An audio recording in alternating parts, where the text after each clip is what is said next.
Welcome to the Supply Chain Virtual Connect session on leading global teams.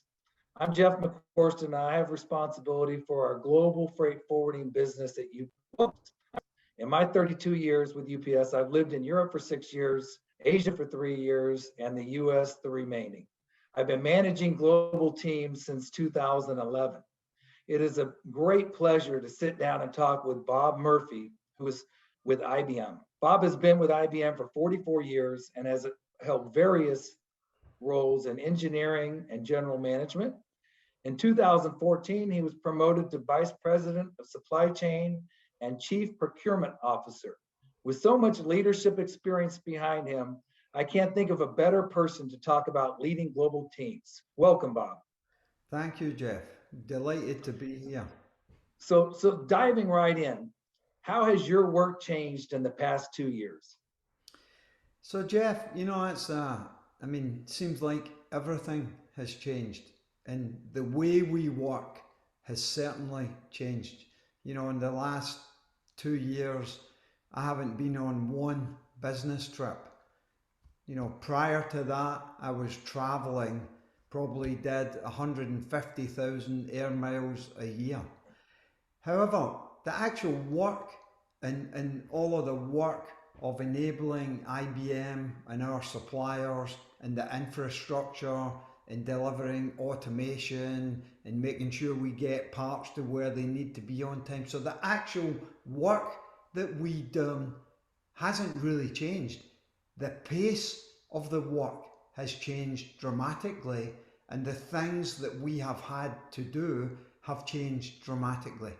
And we've been focused on things like mapping our first, second, and N levels of tiers of suppliers to understand how our suppliers are being impacted by the pandemic, to understand what lanes are open for shipping. You know that world very well, to ensure that we are working with suppliers and actually helping them. In some countries, some sites were closed because of government legislation and edicts around operating during COVID. And so there's been massive changes on how work has been getting done. And, in IBM, we were digitally enabled, but I would say not digitally activated. I'd say now, almost 95% plus of IBMers are operating remotely versus before pandemic, people were enabled for remote working, but most people actually came to the office. Yeah, that's a great point. I mean, as you mentioned, for me, I used to travel around the world trips 2 or 3 times a year, getting down to Latin America and Mexico and over to Europe another couple times. At UPS, for me, connecting the world through video conferencing platforms has brought us closer together than ever. And that pace of change has just increased significantly. But there is a need, as you pointed out, for face-to-face meetings with our teams to recognize everything they are doing. At UPS, our purpose statement is moving the world forward by delivering what matters. It really feels like we're helping move the world forward with the delivery of PPE, COVID test kits, and over 1 billion vaccines thus far. So, I guess I'll pivot. And in March of 2021, the IBM CEO said that you'll have a hybrid remote work model for 80% of their employees post-pandemic. What have you learned about your people through this change? And what advice would you share for navigating the hybrid work environment? Yeah, great comment. And it's interesting, but we just announced, IBM did, our CEO actually announced that as of the 1st of March, all of our offices in the US will be open for people if they choose to return to the office, to work from the office. That's a seminal moment. In the last 2 years, we've had, some manufacturing sites have been opened with very heavy protocols for COVID, but a lot of our sites have been closed. So I'd say a seminal moment there.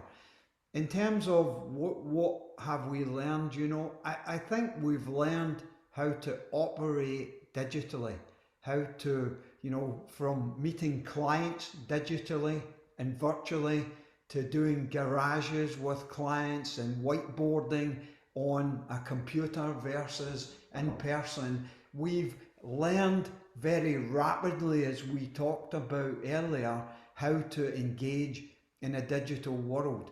And there's been challenges in doing that. I'd say one of the things I've learned about our people is how resilient they are, and how collaborative our teams have continued to be able to be in a world where they really haven't been, physically together at all. Now, we also learned that resiliency and the ability to be productive in a digital way is really important. But we also saw some challenges in there, Jeff. And we've been very focused on people's mental health and ensuring, sitting in front of a computer for 10 hours a day can be, very stressful and enervating, sapping all of your energy. So me and my leadership team have been thinking about how can we add fun back in, how can we get people moving, how can we have things that people can do, how can we respect their time. And so I think thinking about, we've had competitions and cookery competitions and what's the best menus and recipes and trying to do cultural events. We've also had coffee time events where each person gets a coffee, and we do like we would do in the office. If you bump into someone, we don't talk about work, we talk about their family, we talk about their health, their safety, how things are going. So I think, Jeff, during this time, it's been very impressive to see how resilient, collaborative and transformative our people can continue to be, but we've had to also complement that with taking care of our people in the broadest sense and giving them time and recognizing that they need time for themselves and their families and to be focused on being safe. Well, clearly, Bob, the challenges that you're experiencing running a global operation at IBM are very similar to what I've experienced and what we're experiencing at UPS. I think work-life balance is extremely important. Scheduling virtual meetings back to back to back for now 2+ years can create fatigue, especially for our Asian partners that tend to have many night calls. Where possible, it's important to have a balance of remote and in office. Our employees need social interaction, even if it is to just bring in lunch and share non-work related stories. We have a large group of employees at UPS who are essential and in the operations every day. But for those that can work remotely, it is also important to create inclusion in that team. So I echo everything you just said. I guess shifting gears, what do you think the biggest change you've seen, especially when it comes to leading the supply chain function in your organization? Yeah, another great question, Jeff. I think there have definitely been dramatic changes. And I think, in terms of supply and continuity of supply, that has really been a big challenge. I'm sure you, Jeff, and your audience here will be aware. If you look at the auto manufacturers, most of them actually shut down their production, not because of steel or because of cloth for the seats or the interiors, but because of chips. And I'm talking about silicon chips. That's been a dramatic increase in, let me call it, demand. And that demand, by the way, has been driven by various factors. One of the factors was that, early on in COVID, clearly demand dropped. People stopped traveling to the office. They stopped buying cars. They stopped buying things. And so the demand signals changed. And then, silicon manufacturers, along with other manufacturers, they cut their supply in accordance with the new demand. Well, as we started to learn and be able to handle what was happening during a COVID world, then things started to pick back up again. You know, people started to say, okay, I'm actually going to be purchasing cars. I'm going to need, I can live in a post-COVID world or an intra-COVID world. And so there's been a massive explosion in demand. You know, if you take here in the US, people are traveling around in their cars. They're actually buying newer cars versus traveling internationally on vacation. So there have been massive increases in demand. And that's not just in silicon chips, but it's been on everything, all of the commodities. If you look at the prices of timber, you know, people now are spending a lot of money on renovating their homes versus what they may have done before as visiting hotels, visiting other countries and on vacations.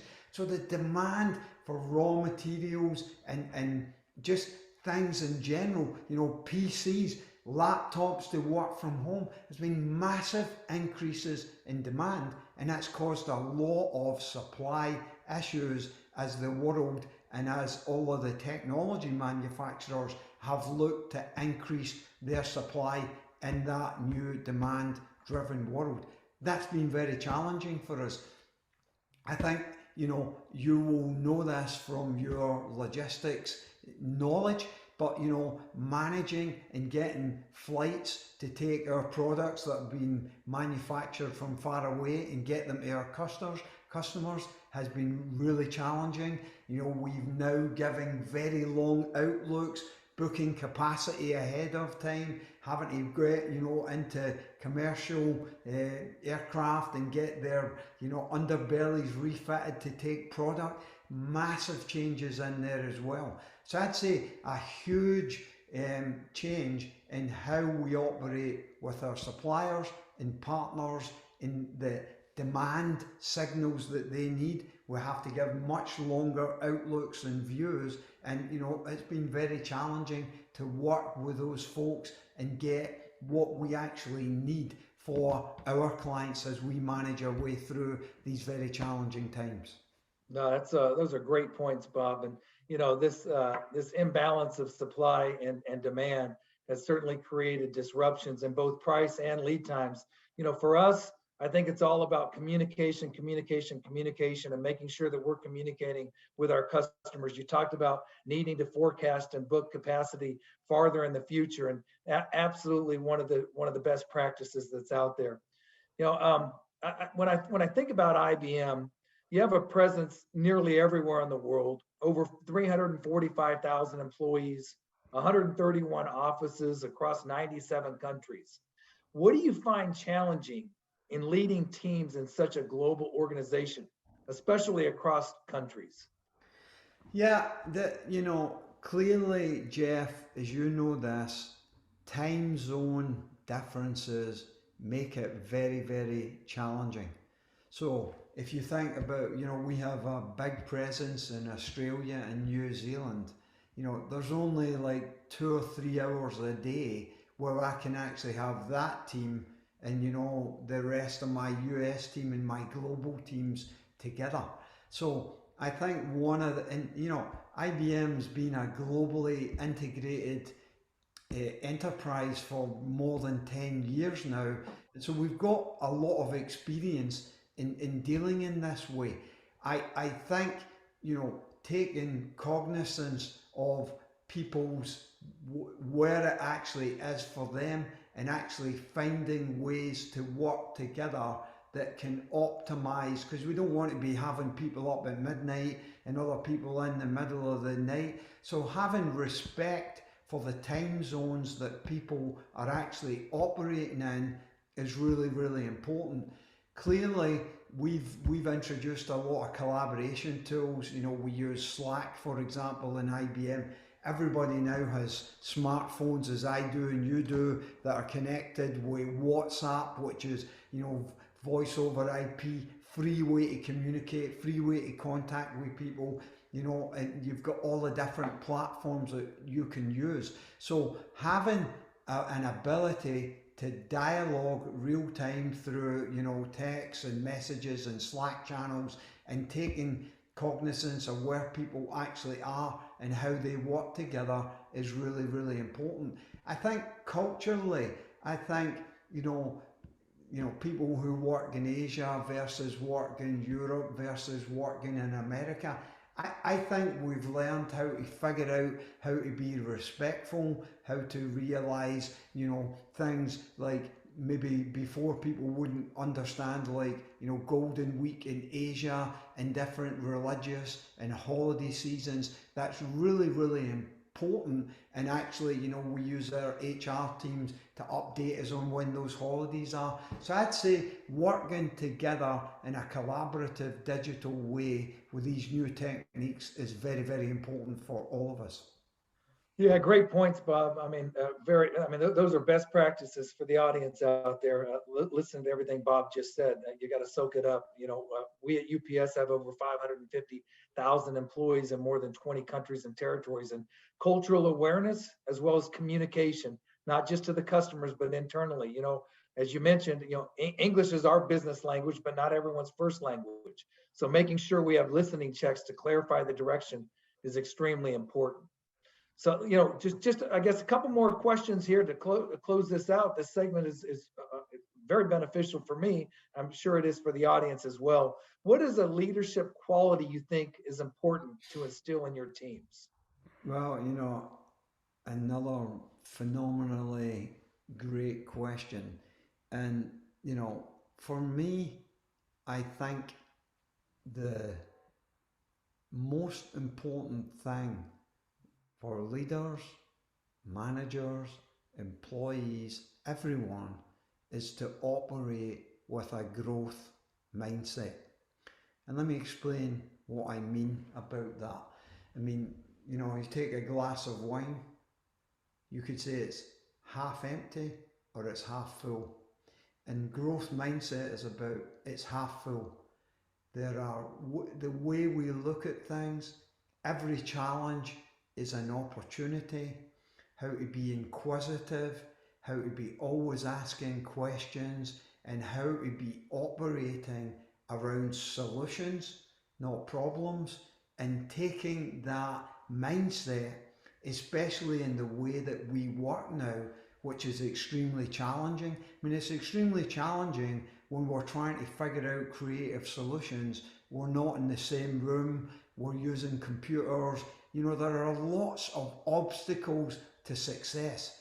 I think the most important characteristic all of us can have is to operate in what is possible, with a growth mindset, if that makes sense, Jeff. No, that's a great point. Certainly, growth mindset is extremely important.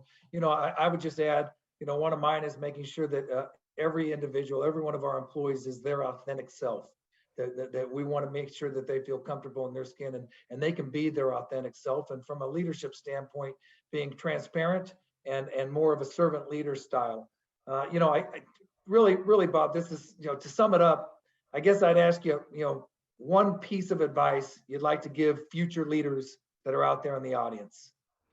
Yeah, well, that's a tough one, but I think I'm going to quote something to you here, and Rudyard Kipling, who wrote the Jungle Book, said something which for me is one of the greatest pieces of advice I ever got, and he said the following: "I keep 6 honest serving men. They taught me all I knew. Their names are what and why and when and how and where and who."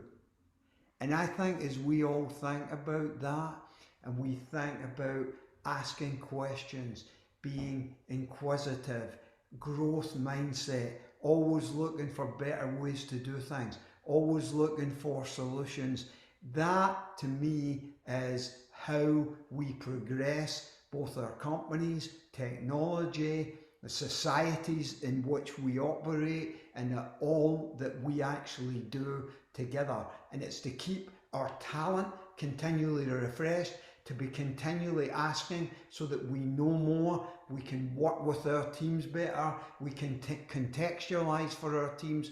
That kind of sums up for me what is really, really important these days, Jeff. Hey, great last words, Bob.